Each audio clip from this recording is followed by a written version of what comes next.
Well, hello everyone. Good afternoon and welcome to Live at the Waterhole.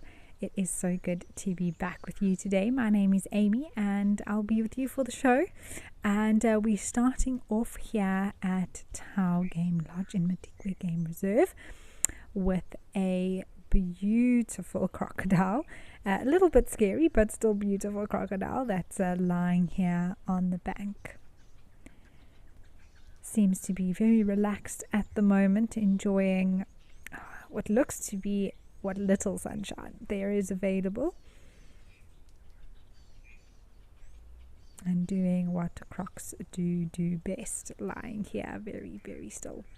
Remember everyone that you can chat to me, so please do send through your comments and questions, and there are lots of different ways that you can do that. You can either do so through the Wild Earth website or the app that you can pop through those questions and comments through via, or you can join the conversation on X using the hashtag WildEarth. You can also chat to us in the YouTube chat stream. Just remember to use @FC if you'd like those comments and questions to come directly to me. Lastly, we now have a WhatsApp line where you can add Wild Earth questions as a contact and send through the comments and questions via that application. So let me know who you are, where you're watching from, what you are looking forward to about the show today. And I think we're going to have a wonderful and relaxing time together.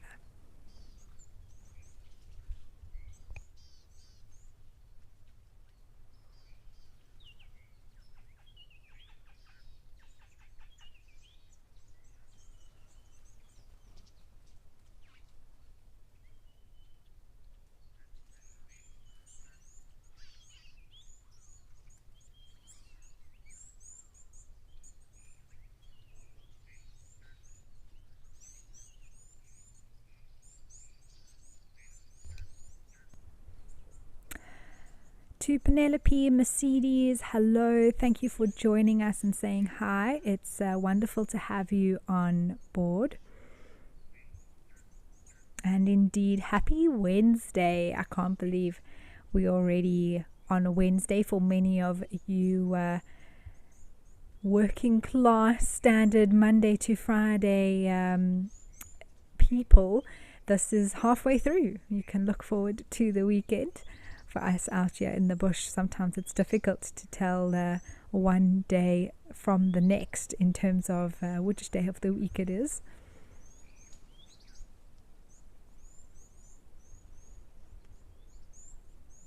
Ari, yes, it is a big croc. Lady Macbeth as well.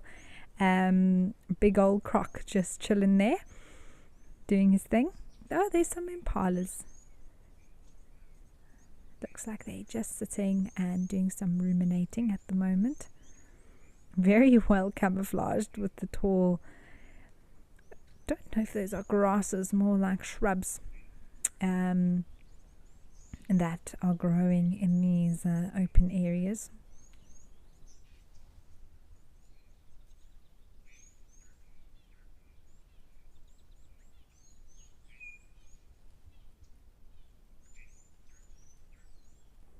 Seems like a lot of rain came through to various areas of the northwest Gauteng and Limpopo. I'm not sure elsewhere in South Africa, but here where I am in Welgevonden, we had a huge storm this morning. It actually started already from last night further south, and I think areas around Johannesburg also got quite a bit of rain.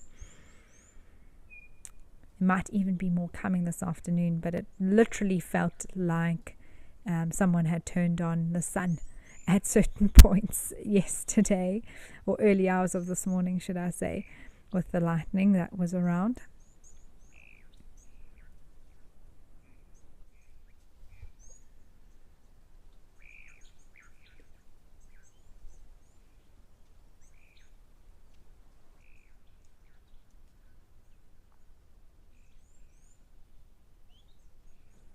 There's a little bit of sunshine. That crocodile is going to be smiling. Although, as commented the other day, it looks like crocs always have a very sneaky grin on their face.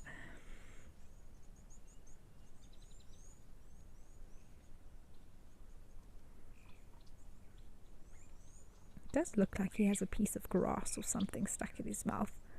I hope it's not a feather.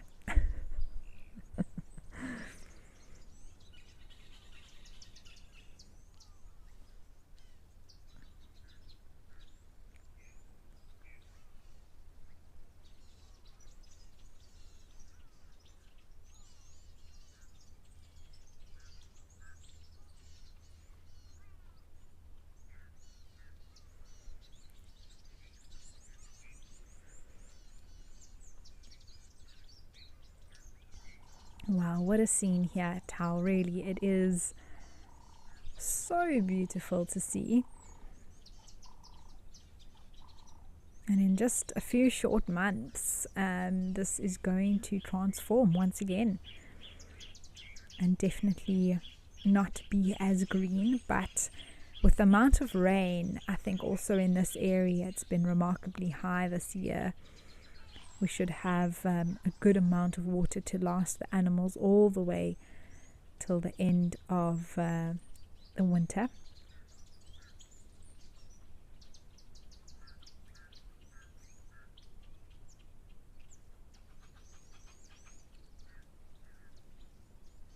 Oh, I think those are the South African shell ducks, but there's also an elephant that's on its way to have a drink there.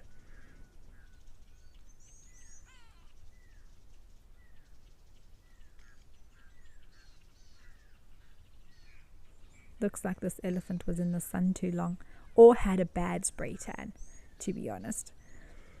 Very orange.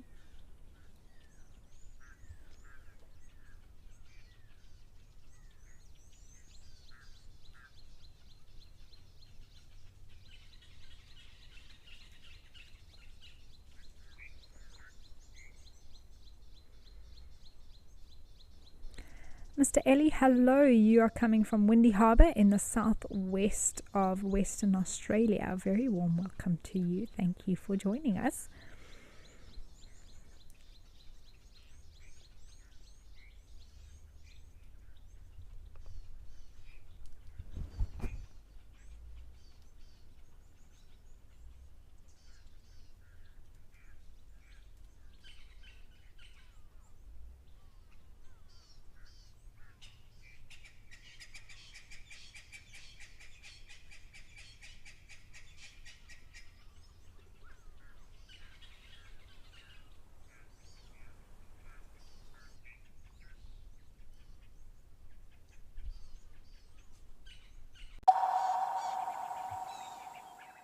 Join Wild Earth Travel on a unique nature adventure in the Greater Kruger Park. Legendary master tracker Renius Mhlongo leads a 4-day animal tracking experience in the Sabi Sand Nature Reserve.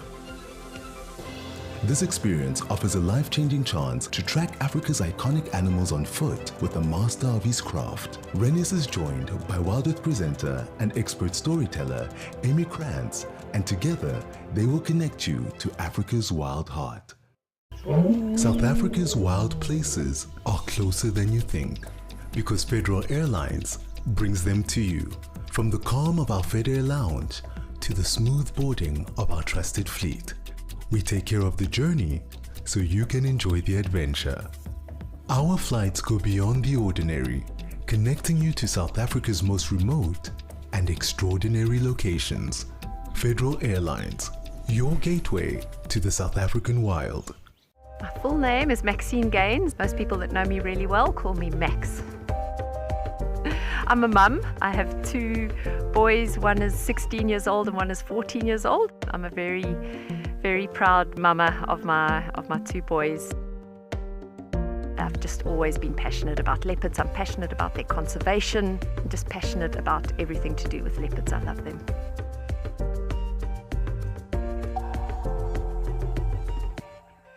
Join our expert guides at dawn for a live, immersive safari as the bush comes to life. found ourselves a chameleon, and look how he's changed color. Every sunrise brings new discoveries. Pound for pound, a leopard is one of the strongest cats around. Ask questions, share your thoughts, and connect with nature, live and in real time. Great excitement, great happiness.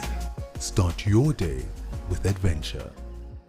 Safari, wine, and waterfalls. The ultimate African adventure. Sip South Africa's finest wines. Experience a world-class safari among Africa's iconic wildlife. And stand in front of Victoria Falls, one of the natural wonders of the world. All this can be yours with Wild Earth Travel, where Africa comes alive.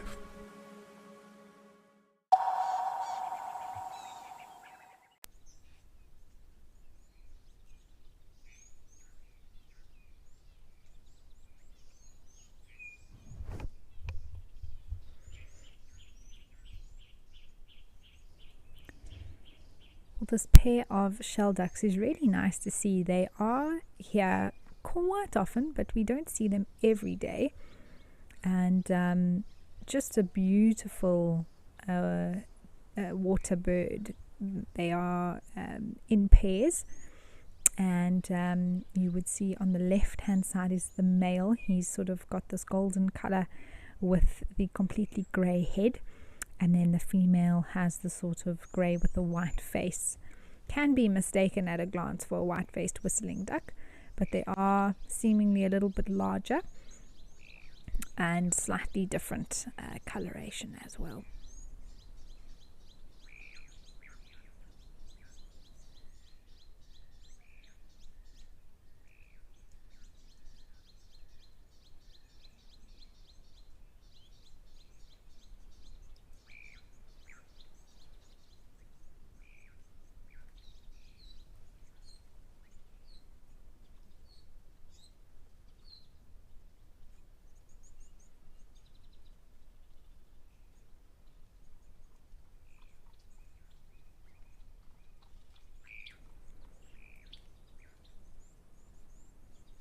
Doing some very intense preening work, and using their bills to comb through their feathers. There are also some blacksmith lapwings around, including at least one juvenile. Sort of looks a little bit different from the other adults, but it is also blacksmith lapwing, and there are some white-faced whistling ducks as well.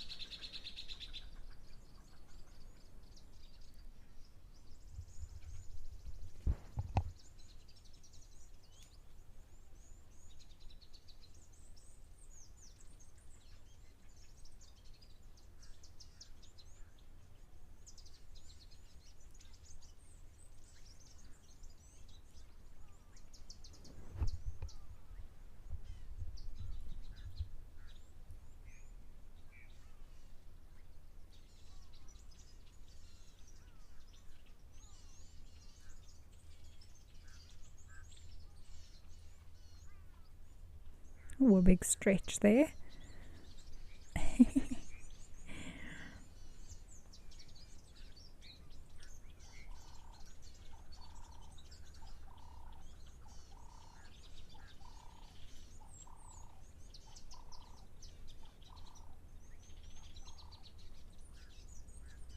Sparse indeed. We have had a wonderful start with that lone elephant sort of walking across the scene, some South African shell ducks, a bit of birding. Here at Tau, it's always got a good variety of water birds, but the grass in the water has grown so much, and it's become a little bit more difficult to actually spot some of the water birds that will now be in and amongst those sort of reed-like plants. In fact, I can see a little white something bopping its head there, but things like the common moorhens, even black crakes, we used to see very often, but I think the vegetation is so lush at the moment that they've become a little bit more difficult to find.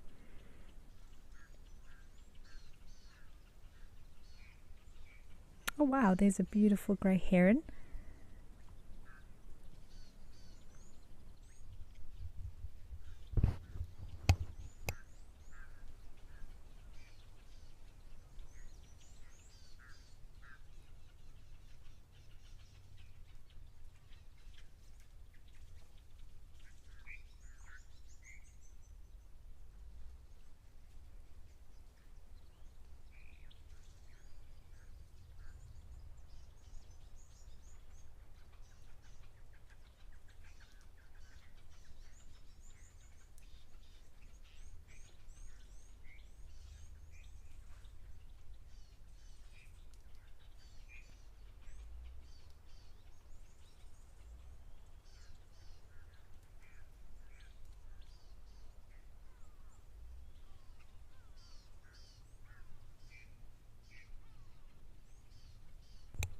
interesting that this heron at the moment is not doing any preening.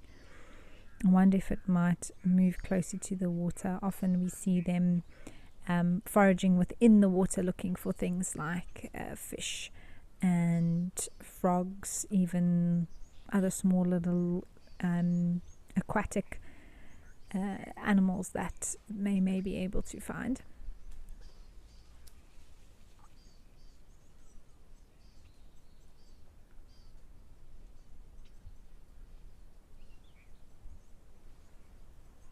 Lots of lily pads there, a favourite for things like African jacanas and black crakes to walk on.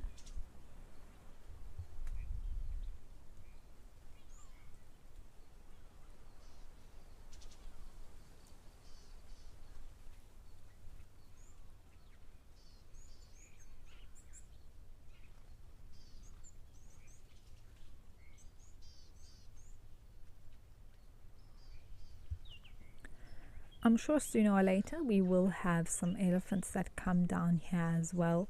They seem to, almost every day we've had at least one herd that's appeared, and it's always a special thing when you spot them, sort of the grey lumps in the distance that are making their way closer to the water.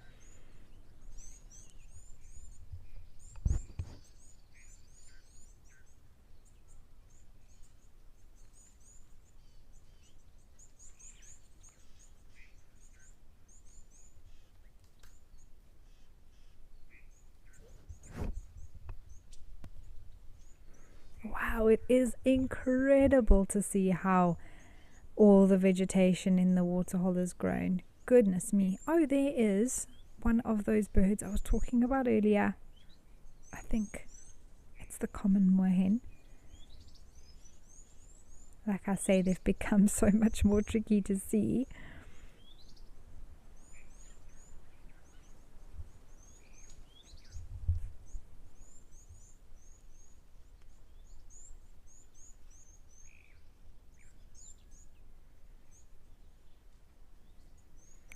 The one way to know for sure is to be able to actually see the color of the beak. Yes, it does look like it. All right, we are going to head up to East Africa and see some impala at Oldonyo.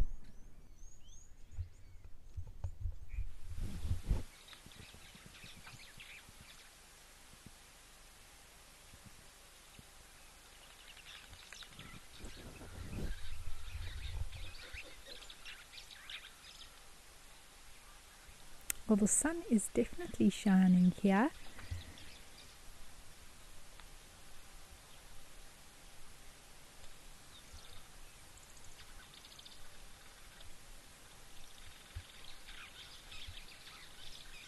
And who knows what surprises may be in store around this waterhole. Sometimes we have an agama that pops up, or a squirrel, sometimes some beautiful superb starlings. I would love to see them here again. Maybe even a tortoise comes for a drink today.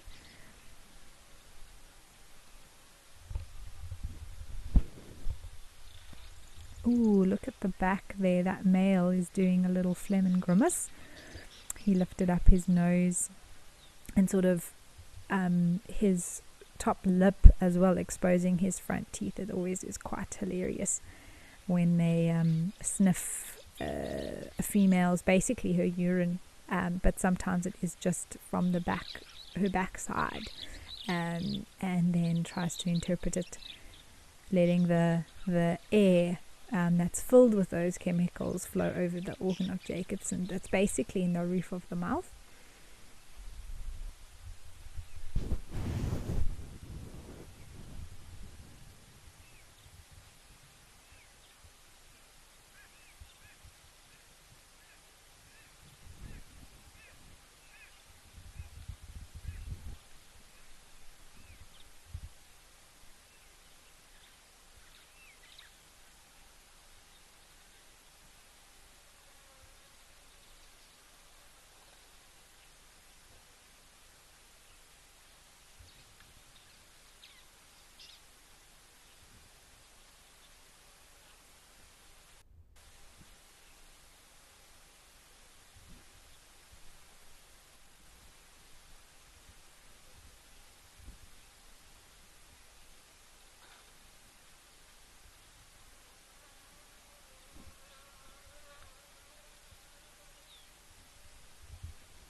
Oh, there was some more sniffing there.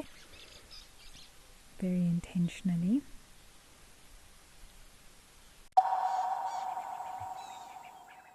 Join Wild Earth Travel on a unique nature adventure in the Greater Kruger Park. Legendary master tracker Renius Mhlongo leads a 4-day animal tracking experience in the Sabi Sand Nature Reserve. This experience offers a life-changing chance to track Africa's iconic animals on foot with a master of his craft. Renius is joined by Wild Earth presenter and expert storyteller Amy Krantz, and together they will connect you to Africa's wild heart.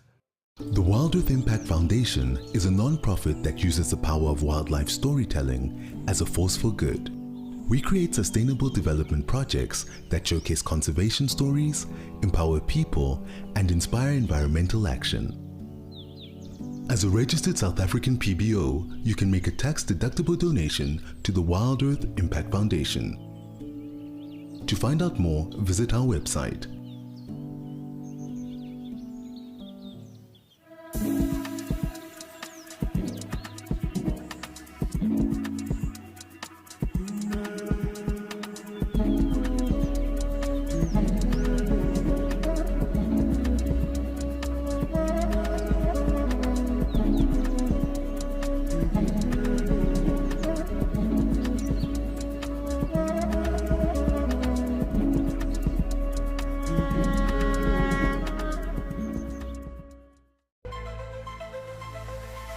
This week, we celebrate our planet and the power of nature.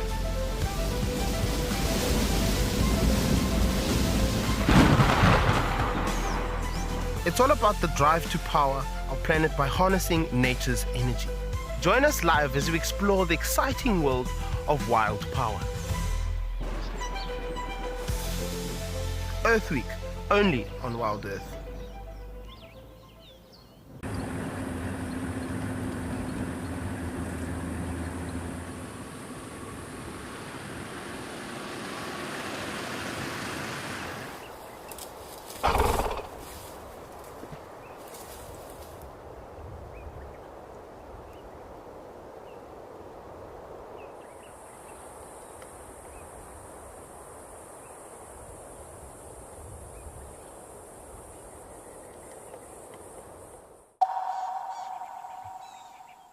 I finish my time here at Belgevonden this weekend, and then I'm having a little bit of time off, and then end of April I will be back on drive, so I'm looking forward to taking you all on safari once again then.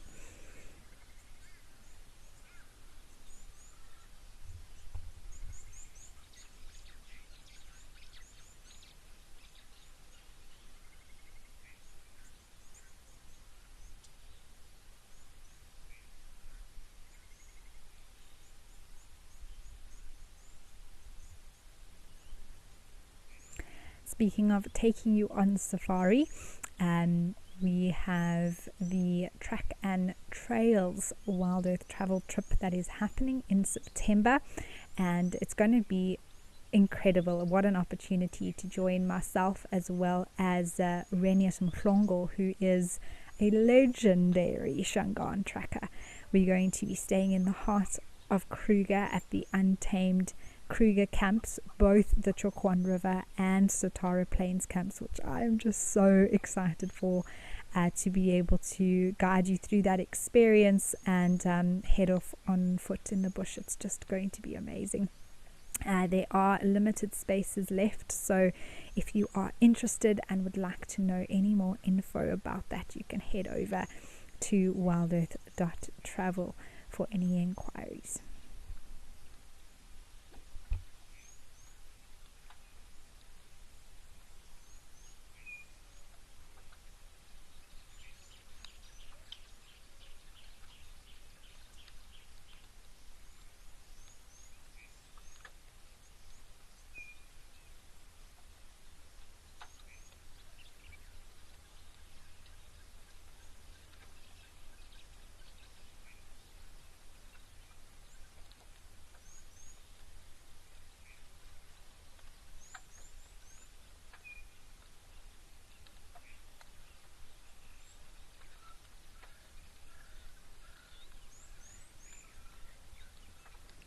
we've got a ruminating impala here now, and let's just watch. He just did it, but it's always fascinating to see exactly when they swallow their cud and bring it back up again.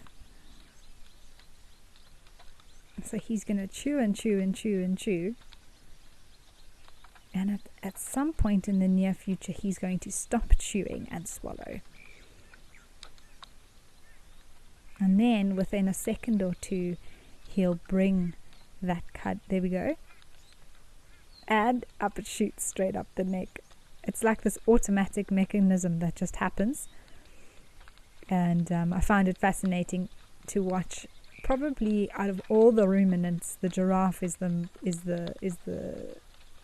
one that is most fascinating because of how long the neck is.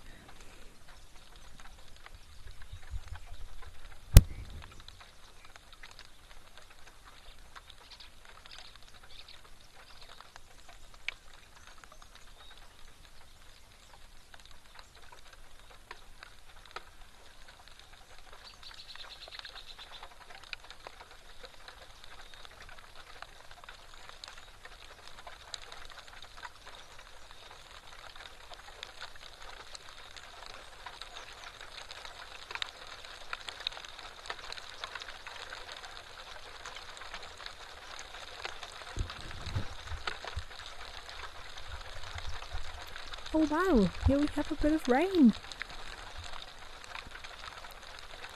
We are in the rainy season in East Africa at the moment, so they have these sort of showers that come through now.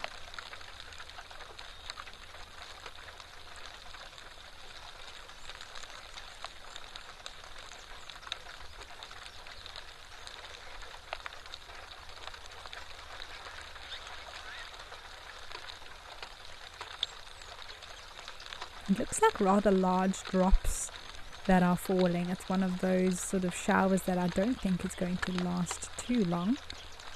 There's a lot of birds flying. They look like they could be wattled starlings actually. Yes, they are. There we go. How beautiful. Look at those yellow wattles. The males have that sort of, the wattle isn't yellow, it's black, but the coloration extends all the way up the face like that. Oh wow, that's a lot. Goodness gracious me.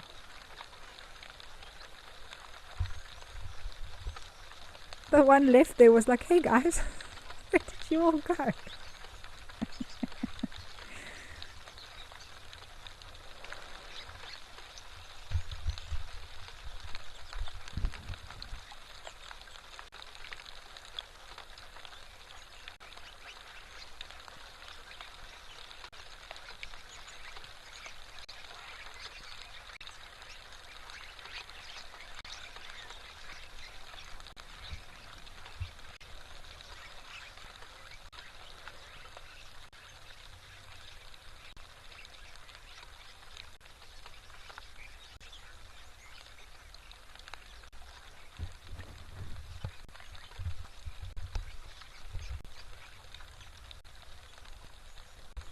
And what an amazing sound to listen to as well, all these birds flocking here together.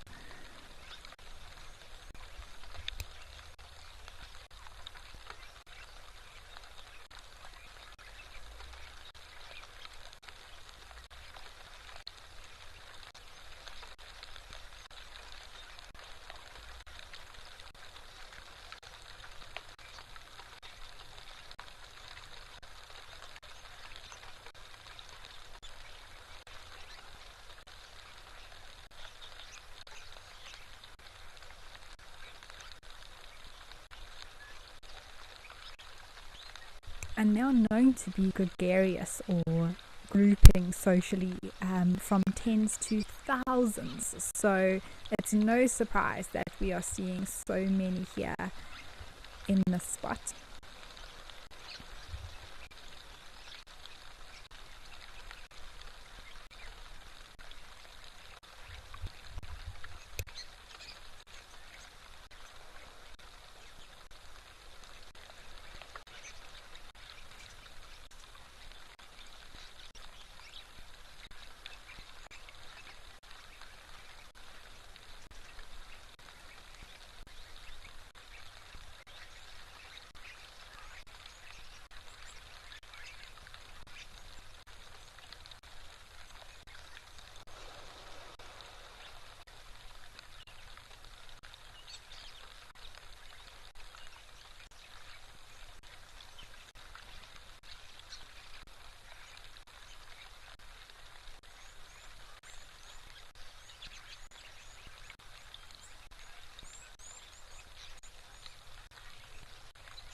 Julian, absolutely, it was a really nice mixed flock. You could see the males having that sort of wattle, and the female with the yellow. The females still have yellow, but a little bit less, and then the juveniles, slight little bit of yellow, but not much black at all.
April 13 marks the beginning of something powerful.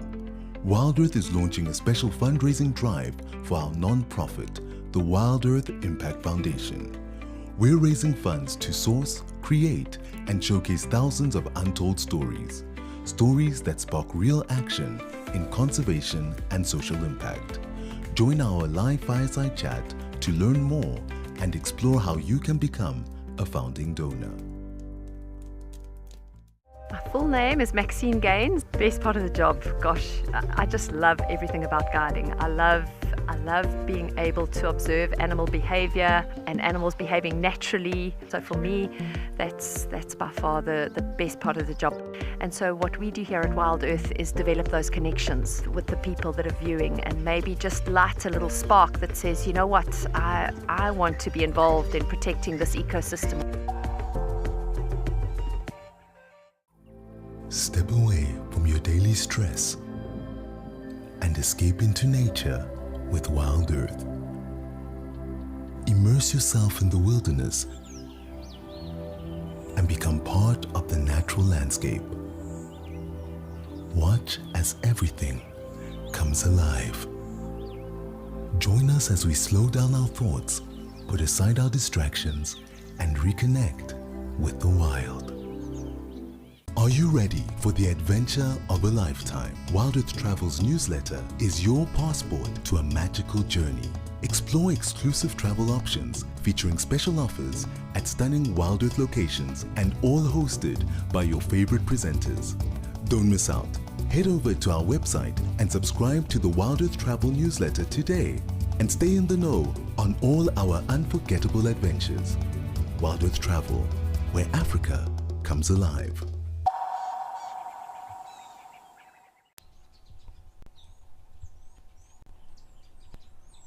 Oh, beautiful. A kudu bull. They are always just so impressive, aren't they?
Well, you could say that the rain is, you would think that Kenya and Botswana are a lot closer to each other, but here comes a shower in Botswana too, so it looks like rain is the order of the day today. This kudu is particularly dark, I must say, especially around the neck area, also having quite orangey legs, which is usually something we associate with Nyala bulls, but it can cross over into kudus as well, specifically dependent on the geographic differences within the sort of genes that are being passed on in those areas.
Well, this is just beautiful to have the rest of the bachelor herd coming through here now. Oh, it looks like there's a little plover or sandpiper in the water too.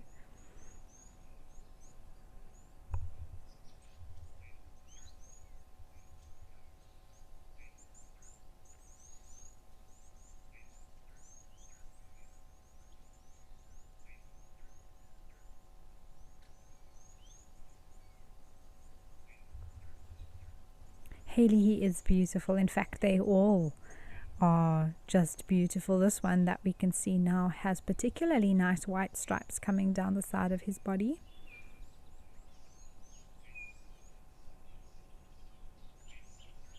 Yes, Penelope, it is time for screenshots, that's for sure.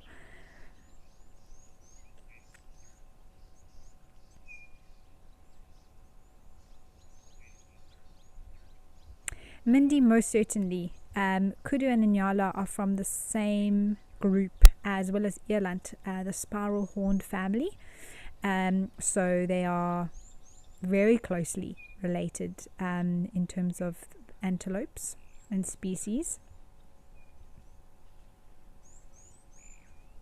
In fact, I believe it has been tried to have Kudu and Inyala's mate with each other, and I think it was successful, but not long term. So I think they did breed one time, but it wasn't able to actually become a new species or anything like that, because it's, however, genetics are quite a complicated thing. But I've heard it described basically as a lock and a key, and there has to be a very specific key to fit in the lock, in order, DNA wise, in order for two species to reproduce, which is why you can't have interbreeding between, I don't know, a elephant and a rhino, for example. It just won't work. Whereas Kudu and Inyala, because they are so closely related genetically, there was a possibility, and I believe it was attempted, but it's not something that would ever sort of naturally happen or continue to create a new species or anything like that. So very interesting.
Very interesting to watch the behavior of this kudu now.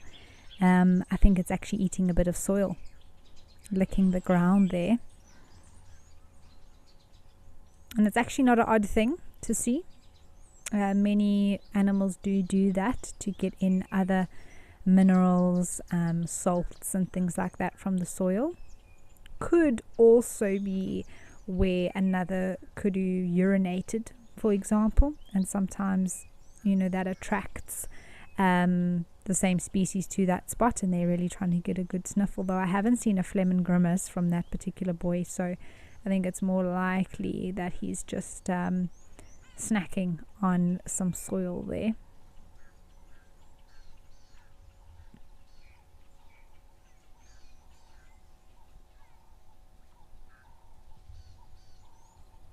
Helga, I'm also just thinking if I've seen kudu here before. I'm not surprised to see them. It's very much part of the species that are common in Botswana, especially in this area. But I'm sure they have been seen on the show before. I think I've seen one once. But you're right. I mean, we definitely don't see them here every day.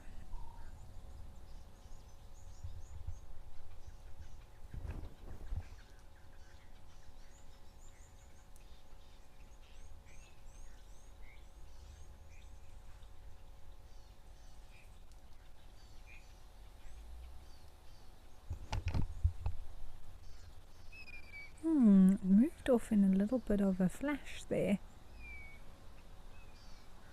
I wonder if something else... No. I thought maybe something else was arriving at the water, but I think it just felt a little bit exposed there for a second and wanted to get back to the thickets. You can see there's a bit of change in weather, rain, a little bit of wind today.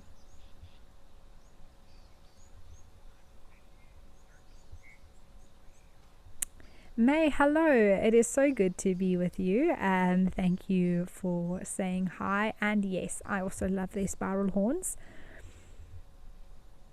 It just it separates them from every other antelope species that there is. Those horns are so iconic.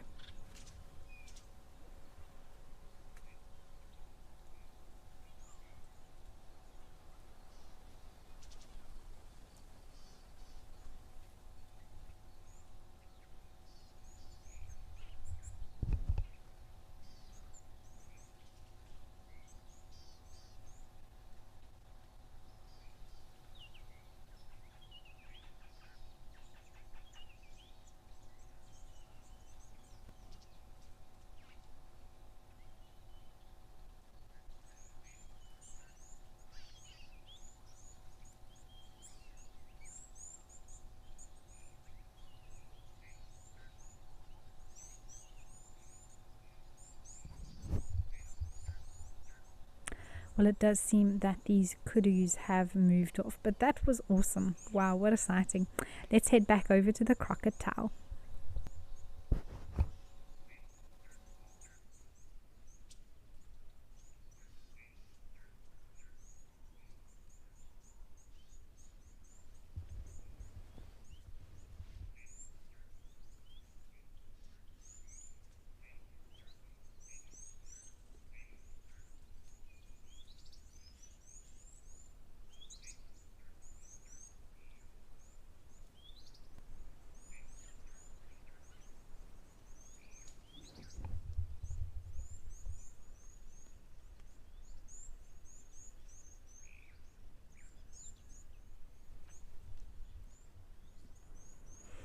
Well, here we have this croc that's opened his mouth now, and I think with the sun coming out, perhaps hoping to get a little bit of extra warmth inside, or perhaps he's gotten so warm that he wants to cool down, or maybe he's hoping a little birdie friend will come and clean his teeth for him.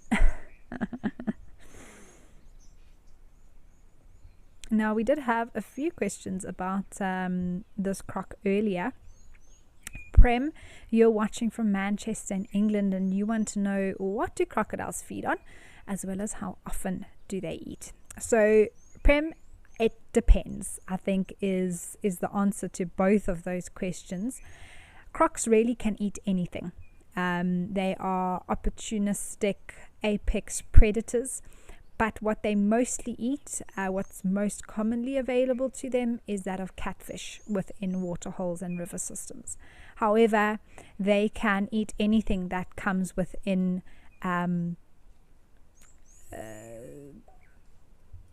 close enough, whichever comes close enough to them, and that they can launch and grab from the water. So that could be impala, wildebeest, zebra, a person, that's also unfortunately has happened before as well. So they really can, they grab whatever. And one of the scariest things about crocodiles when it comes to humans is that many of the animals we experience on foot in the bush actually make the differentiation that humans are not prey species. We walk on two legs and we just have a different look to us.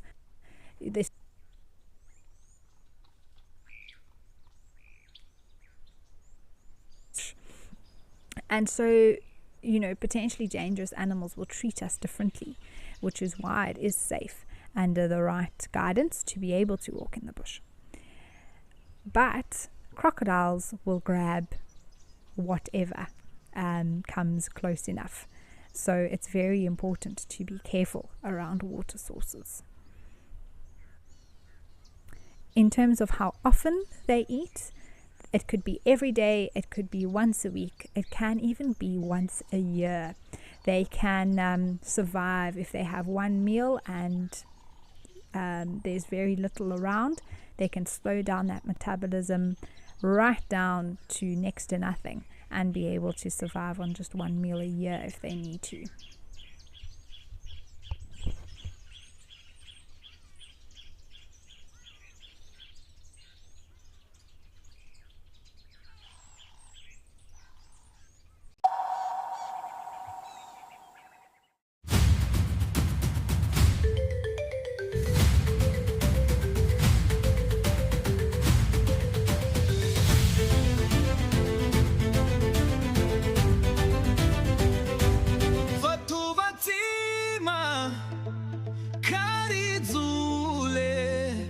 Chidzana na tsima ra ntumbuluko.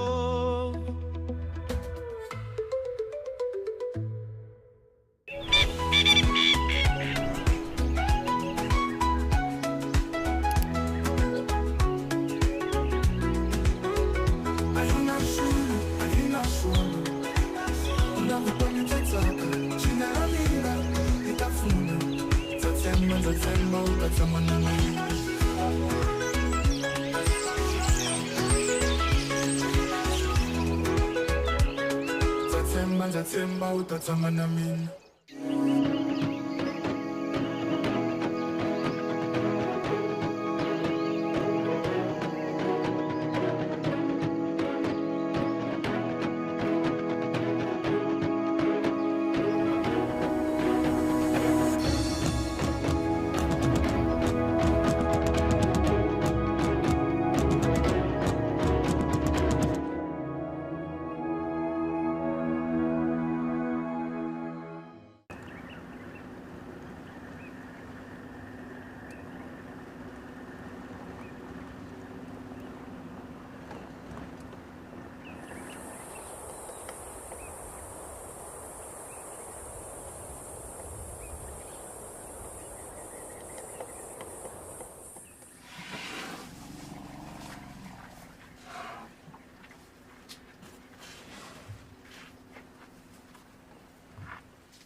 Yes, Penelope, I agree. I think this croc is waiting for the help of birds like plovers that come and have a little clean of the teeth and also get some food in the process. It's a symbiotic relationship.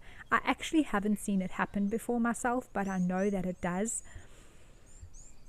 Hopefully one day I'll see it for myself. It's a bit of a risky job for that little bird, but I suppose a tiny little plover is not worth much of a snack to a huge crocodile. A lot of trust going to play there.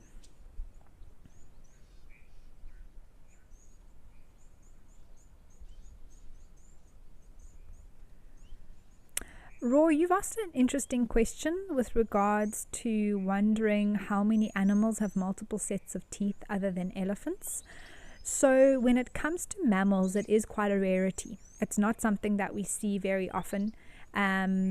Apparently, elephants, manatees, and kangaroos mean that they have more than just 2 sets of teeth, which is typical in most mammals, where we have a baby set and an adult set of teeth that come through.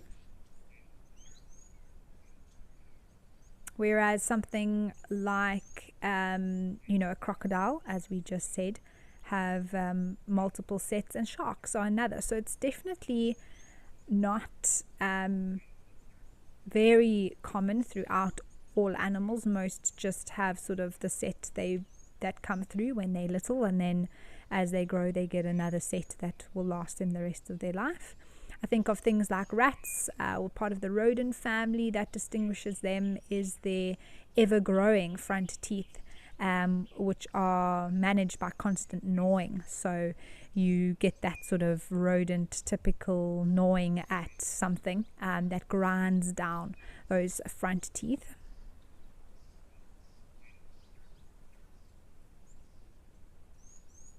So it's a fascinating thing to think about.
I wonder if that is...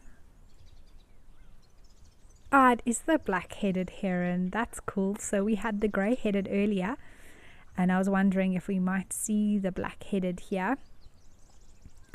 Also a heron, but you can see how it's named black-headed due to the black that extends basically from the crown of the head all the way down the neck.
And here you can see the grey heron now that's actually come down to the water to hunt. It's got such focus in its eyes. Yes, we're talking about you.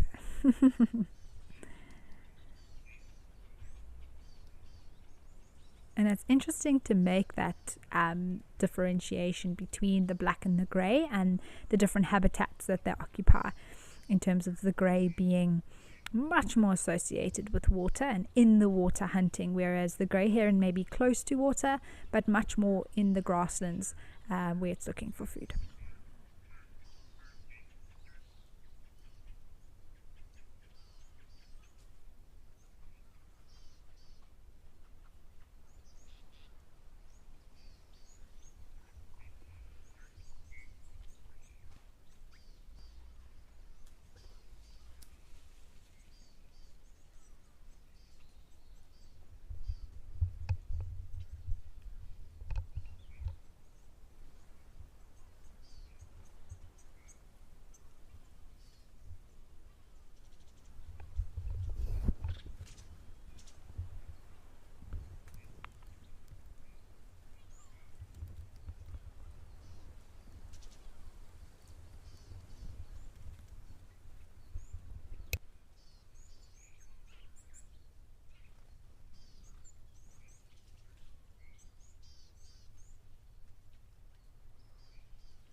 We also still have a faithful... Oh, the crocodile looked like it was moving into the water.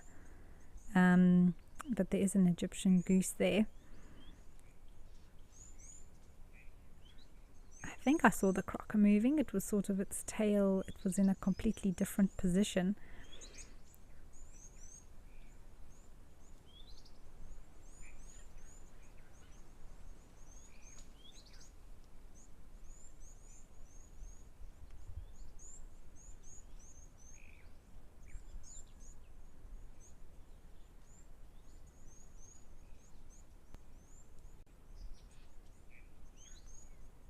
Unless that's a second crocodile that's popped out towards the left. Now I believe there's a bit of a chat going on at the moment about kudu and nyala, and you know, where they would usually be found, or the habitats that they live in. There's a lot of overlap between the two. Both are browsers, meaning that they eat a lot of leaves and shoots, fruits, seed pods, that sort of thing, and they tend to both stick to thicker areas. However, kudus, I think you find in a much larger variety of thicker areas, from woodlands to sort of drier bushveld, all the way to thicker areas that may be around drainage lines as well, whereas Nyala very much associated with more thicker forest riverine habitats, also around lodges and where humans inhabit. They feel very safe in those places, but at the same time both do frequent open areas and move through. There's nothing that would say, I mean, I've seen them in specifically all over, whether it's the Sabi Sands or the Greater Kruger, even here in the Waterberg regions, you'll find Nyala and kudus moving through open areas, moving from thicket to thicket, but they don't stay there for too long.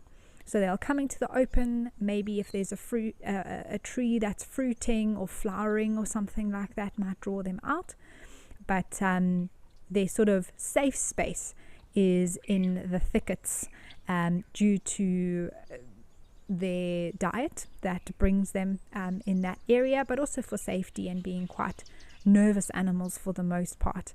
They like to keep themselves hidden, which also makes them quite tricky to view sometimes.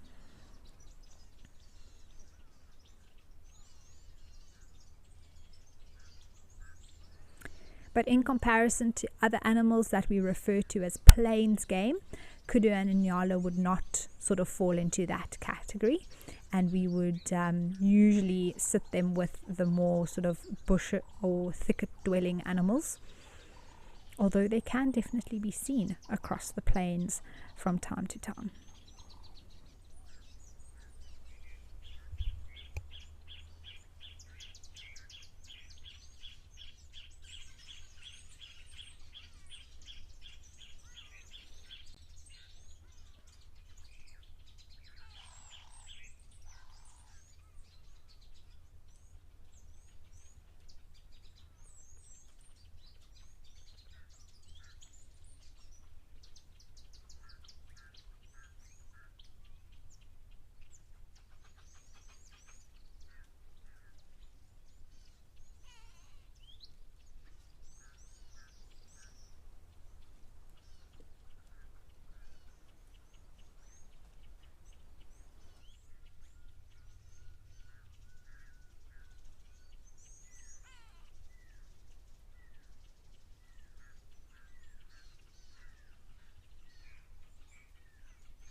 Let's head over to Stony Point.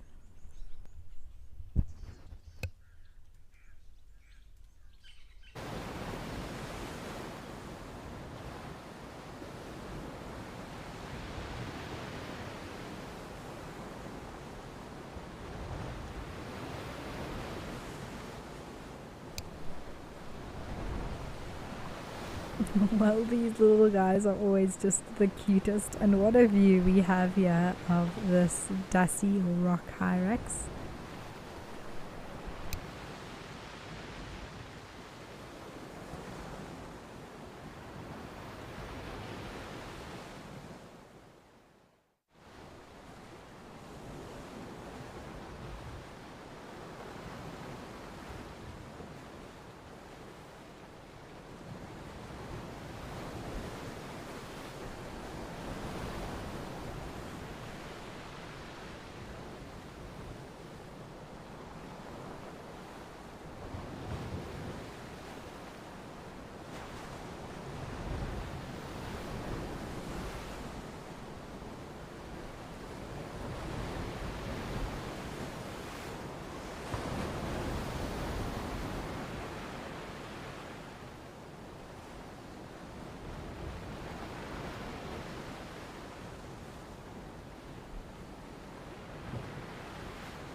Tracy, they are very still. They do very well to sit there and not waste too much energy. Just the little nose twitching every now and again.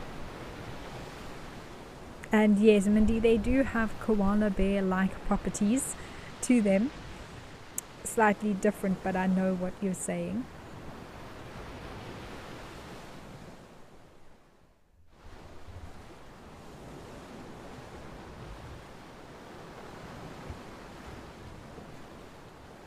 I do feel like it's posing beautifully, with sort of one foot on the rock, one foot sort of resting on the other side there. I don't know what it's sniffing out, what it's so focused on.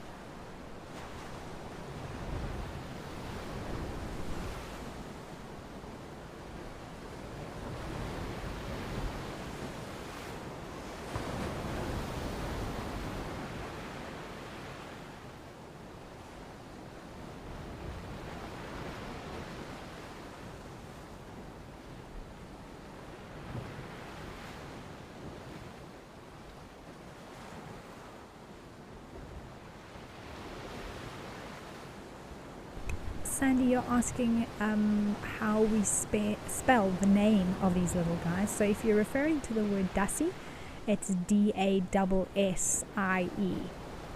Dassie.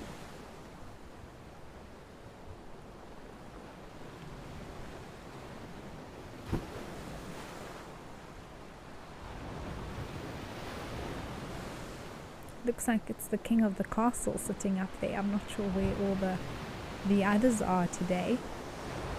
We know that there's quite a few that live here between these rocks.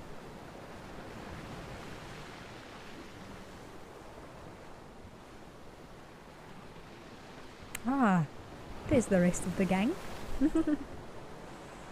I thought they must be out here somewhere. Oh, there's a little wagtail moving around. May, it's interesting you say this. You say you love dassies, but you don't have a lot of knowledge about sea life. You love the bush more. So dassies are so diverse in their habitat that they live in. And although we see them here on the camera, that is at Stony Point, they are very much in and around the bush as well, all over the Kruger. I saw one last night here at Velgevonden on the lodge deck when I came around the corner yesterday evening. It literally, can I just say, it looks like that other Dassie's head is the tail of this one, which is sort of like a weird picture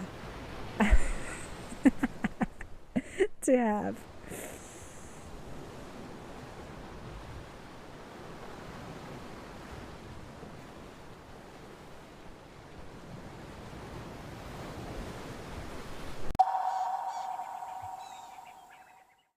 Zitatamana wena, moya wa mina, ukomba wena, takuranza loko tamana wena. It's been a great morning out and about and exploring. It's amazing. It's very hard to explain what this feels like.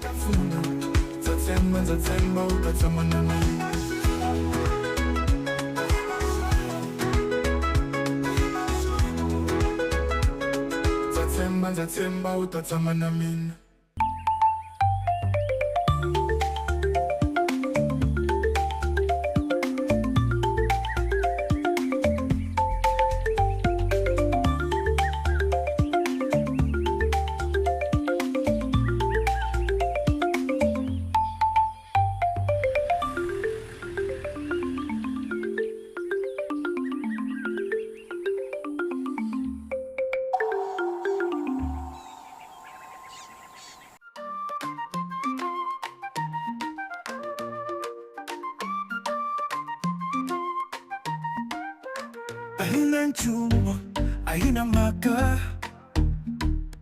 Emafokweni ya milu, ahina maka. Lifasira mina ritapela, zatsemba, utatsamana mina. Welcome to Safari Spotlight. We'll be And you Pretend like you're a citizen, eh? Got no idea what's going on in this reserve. Expecting the unexpected. Are we stuck down there? What am I trying to do? So we have another giant of Mabula. That was incredible. This is unbelievable. It's going to be a spectacular afternoon. We are thrilled to announce our new exclusive feature for YouTube members and explorers. Join us live every Tuesday for our sunrise and sunset safaris. Experience Tawny Tuesday like never before with up-close encounters and breathtaking moments. Don't miss out. Become a YouTube member or explorer today and immerse yourself in the heart of the bush. See you Tuesday.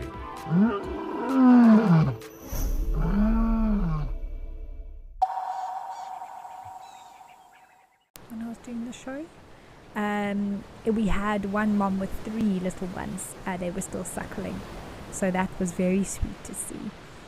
So they actually breed a lot. Very successful with their breeding, and hopefully this year we'll also see some a little bit later, further on in the year.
Well, it's definitely high tide, somewhere close to that, just because we can't see any sand, and so we can always tell when the tide is coming in or not. That is our little penguin spot there in the corner with the nesting penguins.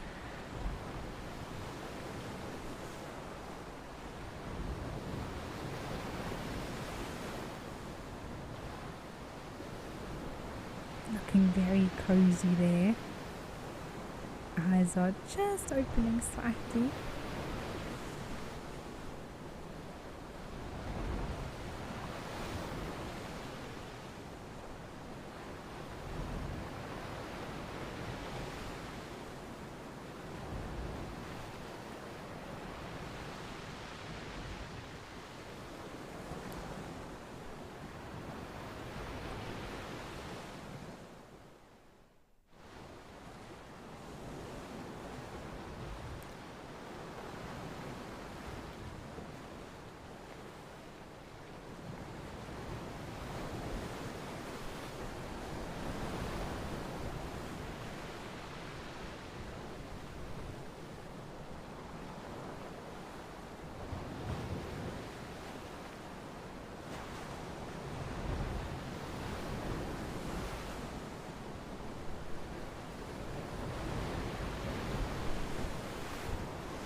Jade, you'd like to know where dassies can be found, and pretty much all over sub-Saharan Africa, wherever there's suitable habitat for them.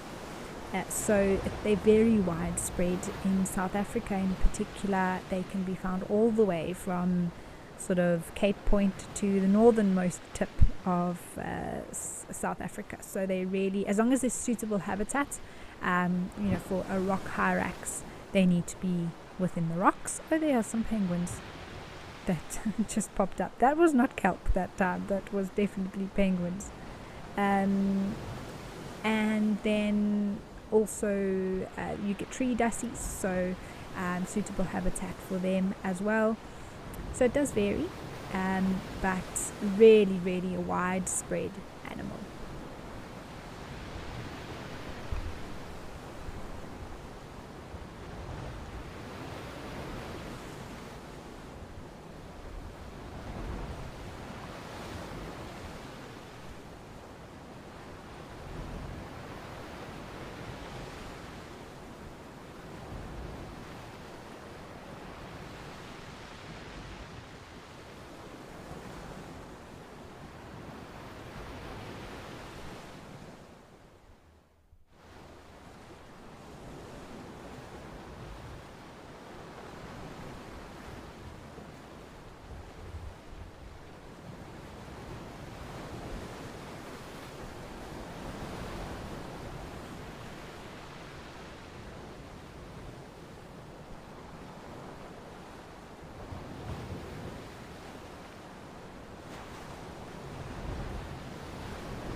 Become a Wild Earth YouTube member today and unlock extras and bonuses, like ad-free streams so you can stay immersed in your safari without any interruption. Have your burning questions answered first by me or other expert naturalists. Join now to avoid missing out on these amazing benefits. Help us connect people to nature. Would you like to know what an elephant's favorite food is? You could ask me questions like that in real time. Our safaris are live and interactive from the heart of Africa.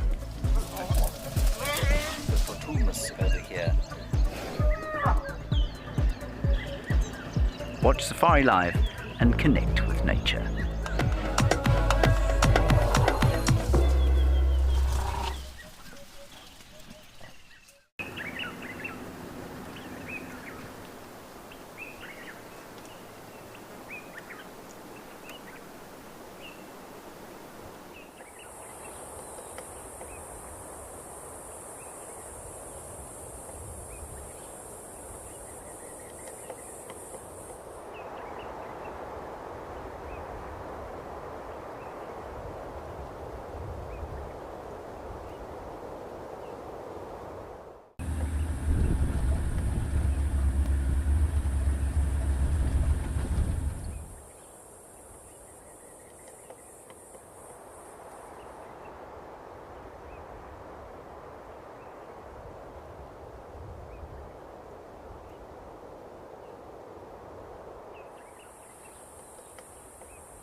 Well, let's head up to Zimbabwe now, to Victoria Falls.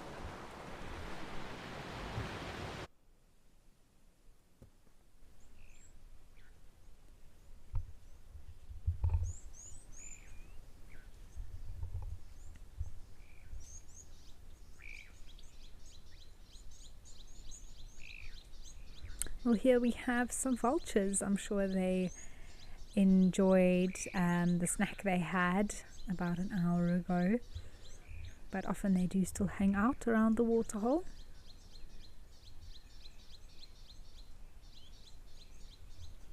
We can see both species, common species that we see here, the white-backed as well as the hooded.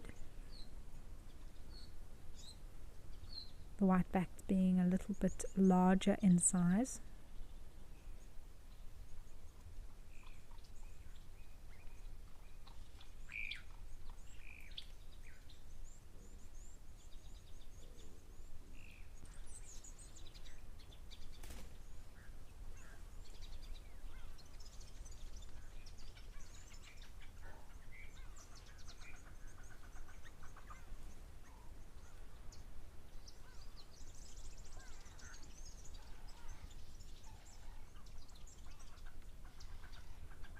Ah, they have flown off. I don't know if maybe some have landed by the water though. It's also a possibility.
Well, those vultures have moved off, so we are going to stay right here.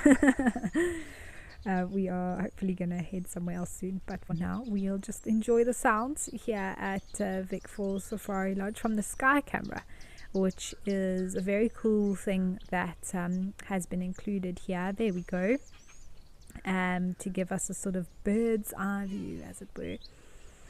And here we can see the birds that are around the small little pan, which today includes a marabou stork. You can see that bird that's a lot bigger than the others, sort of bald head with grey-black feathers. And there's a vulture as well, just stretching out its wings there.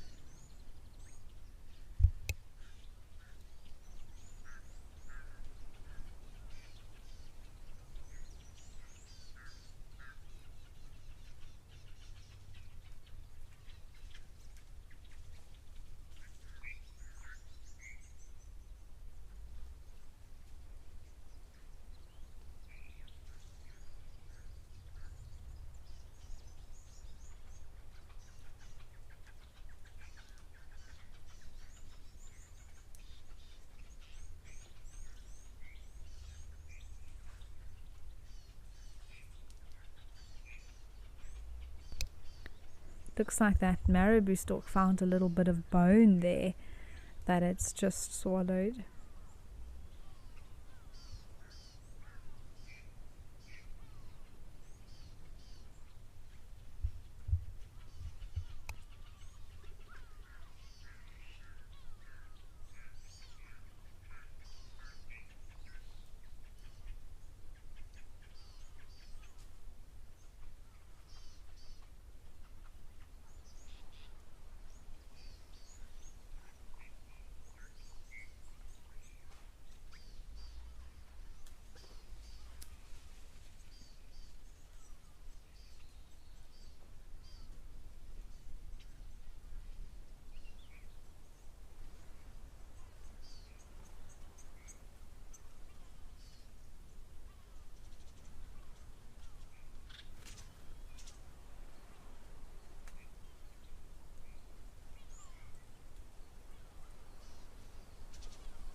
May, so when it comes to vultures, the vultures in Africa, they are known as old world vultures, and they will use sight to identify their food.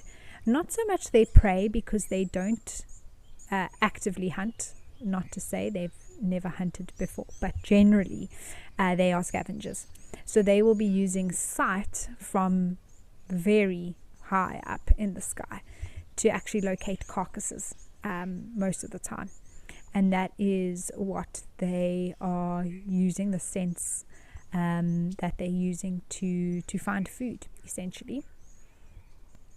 In the Americas, the New World vultures, they are using smell. So that's a distinctive difference between sort of two groups of vultures that we find.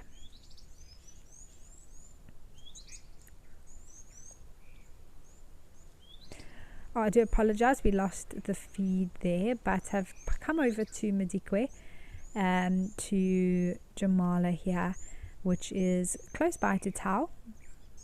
Rather quiet today, but you can see it is so full, even overflowing.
Penelope, I know it is incredible how full this particular waterhole is, and it does look sort of rectangular in shape,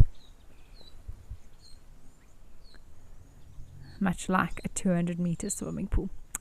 Well, we are going to head up to Old Daniel.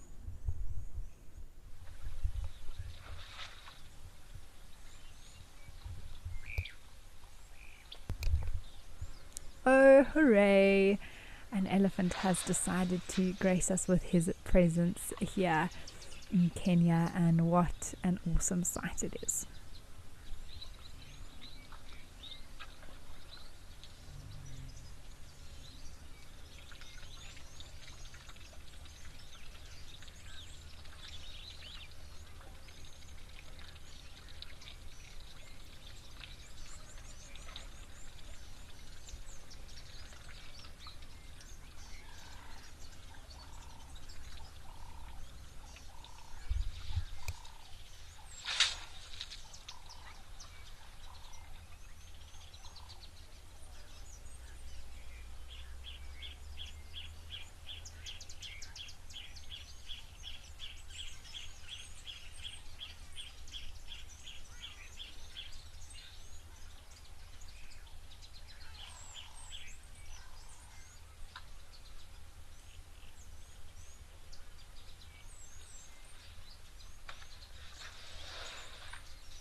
I love when these bulls will drink and sort of hold their trunk like that in their mouth. I almost feel like it pacifies them, or it feels nice.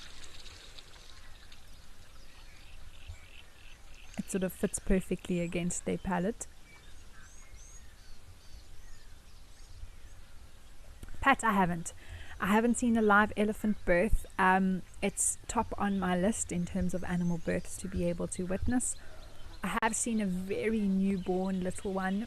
I've even seen the afterbirth of a elephant that had been born, but actually seeing it come out and drop, I haven't seen that, no. I've just noticed now that this boy has a hairdo.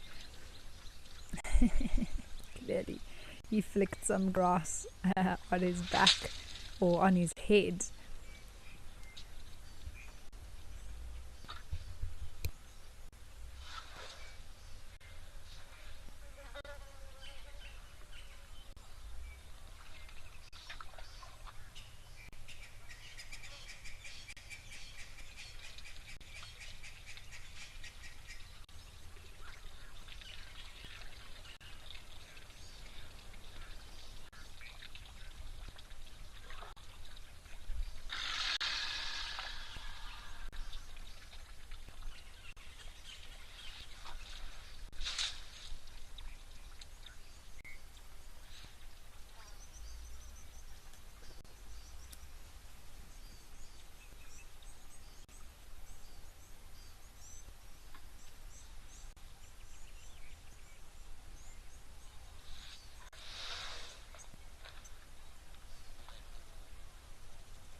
Victoria, you'd like to know if elephant bulls go into must at the same time.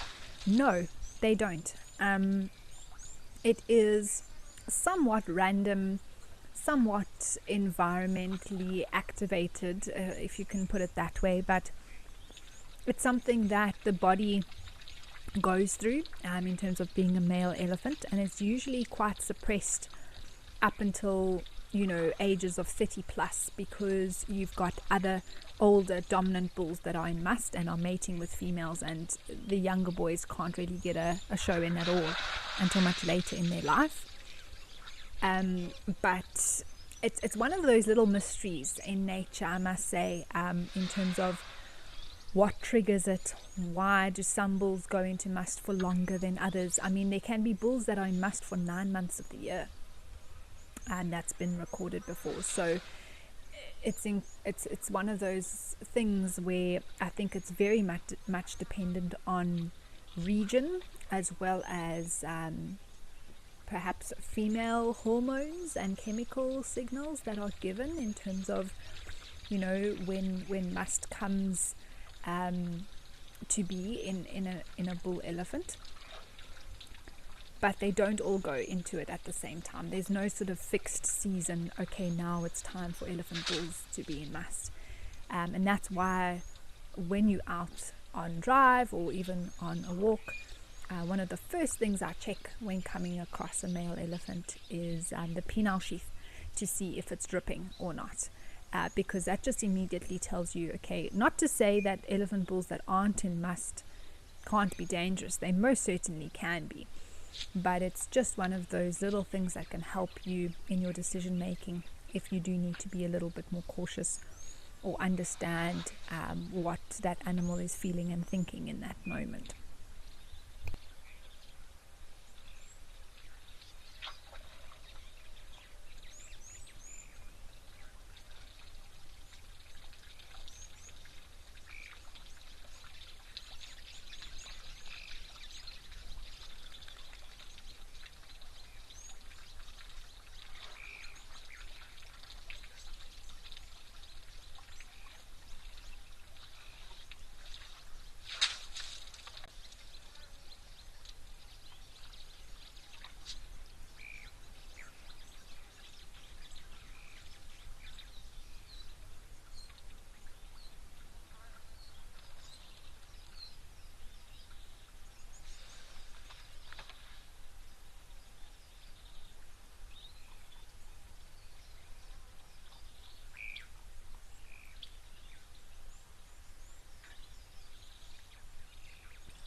Darkmane lover, you are absolutely right. Better late than never.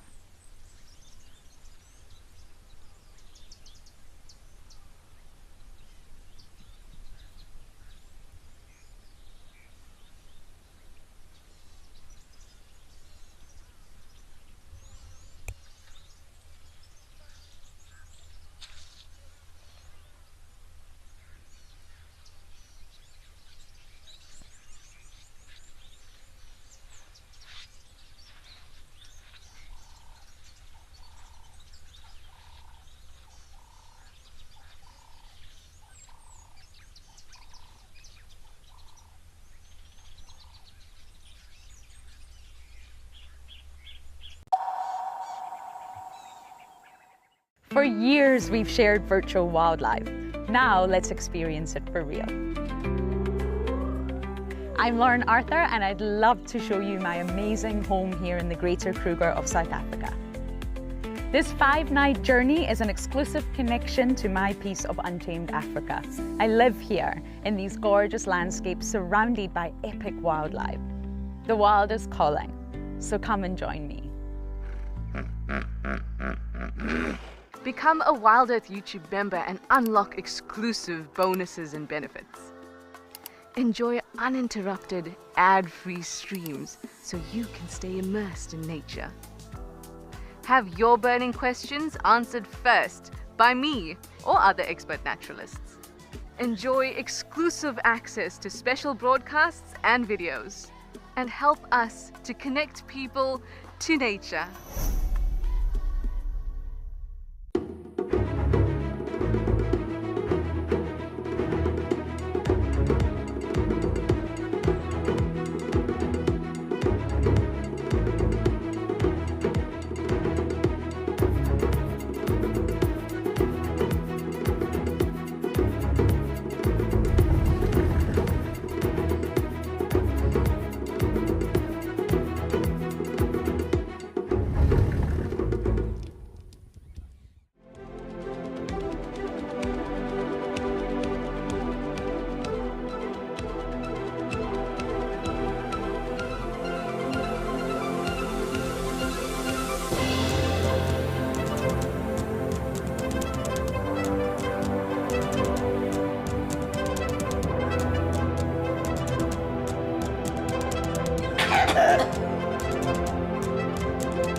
Every month, something wild lands in your inbox.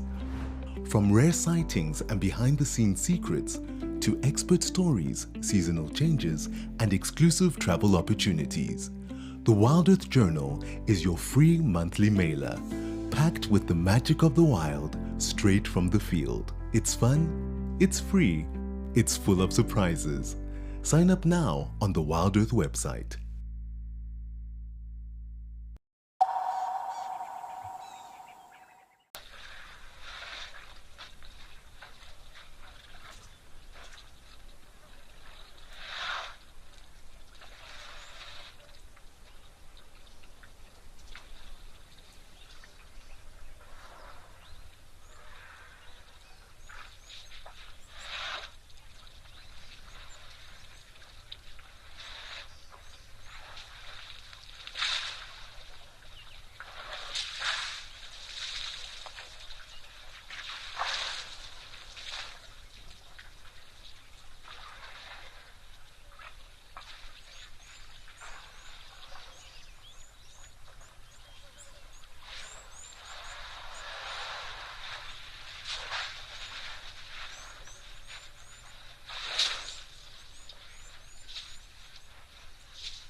Wow, this is turning into Bull Central here now. What a wonderful way to sort of add to the last bit of the show. So this one on the left is also just making it known that he's the main man in town. I would love to know what they're saying to one another. Bev, you'd like to know how much water they can slurp up in one go? Oh, there's a giraffe. Lovely. It's been a while. So Bev, apparently with a full-grown elephant bull, they can hold between 8 to 10 liters of water in their trunk at a time. But I don't think they do sort of use the full capacity of their trunk every slope. I think it's max 2-3 liters that they sort of slope up and squirt.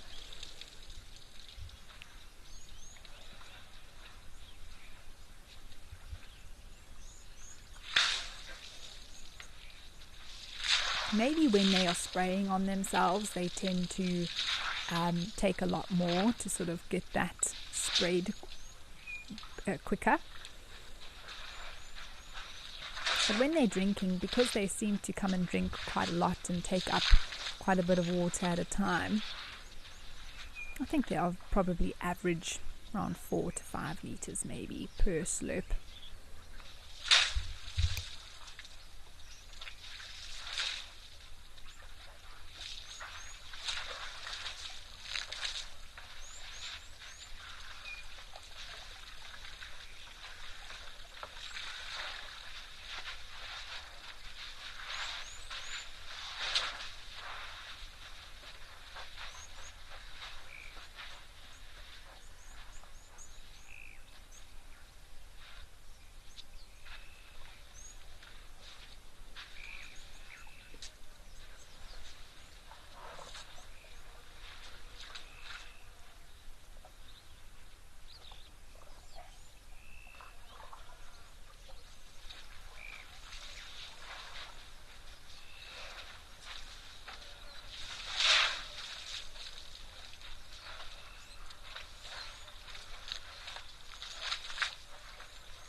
May, it's wonderful to see so many bulls here. This is fascinating to just watch the dynamics at play, and eventually everyone sort of settled down a little bit. Not too, sort of having one chase off the other, or they've sort of found their spot and everyone's happy to be at the waterhole together now.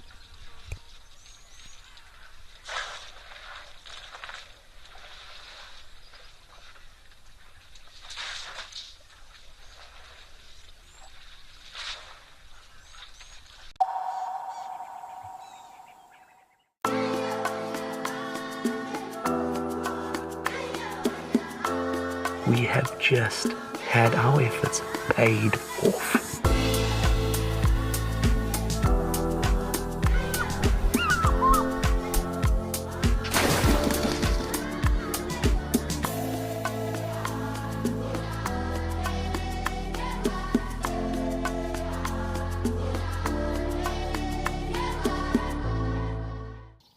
Join the Wild Earth YouTube Superfan community and unlock a world of additional perks. Get exclusive early access or discounts to Wild Earth travel deals. Wear the best bush attire with merchandising discounts. Enjoy an interactive live monthly private safari. Don't miss out on the ultimate fan experience. Join the YouTube Superfan community today.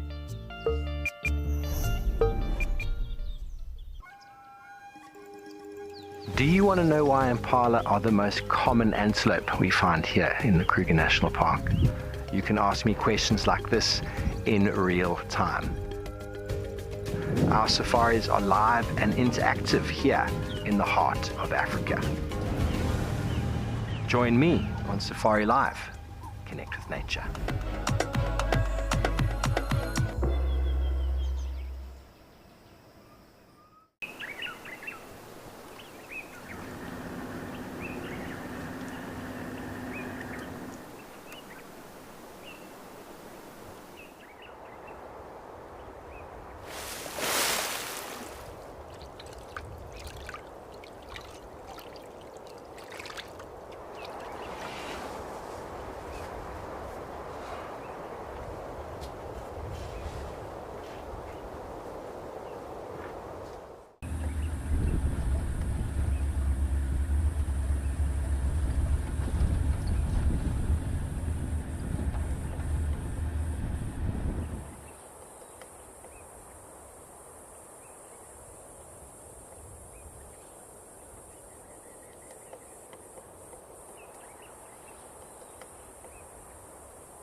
So Kev, when it comes to giraffe, they don't voluntarily lay down with their heads completely flat on the ground, but they do sit. And in fact, at night, they'll often take that position to sit and rest during the evening. And basically what we would consider sleep. In that seated position, not all the time, but it is quite clear if you are driving around the bush at night, you see many giraffes in that seated position. But no, lying down completely with their head sort of flat on the ground, just due to their circulation and that sort of stuff, as well as the risk of being vulnerable and being too difficult to get up again, we won't find them completely flat.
Dark Mane Lover, yeah, giraffes are beautiful, and I think we might see this boy pop out in the last little bit of the show. But even so, we know that he'll be making his way here shortly, I'm sure, now that the elephants seemed to have left. Ellie, It's such a pleasure. I'm so glad that you enjoyed the show and that you joined us this afternoon. It was wonderful to have you on board. And some great chats that we had today as well. So thank you to everyone who sent through comments and questions.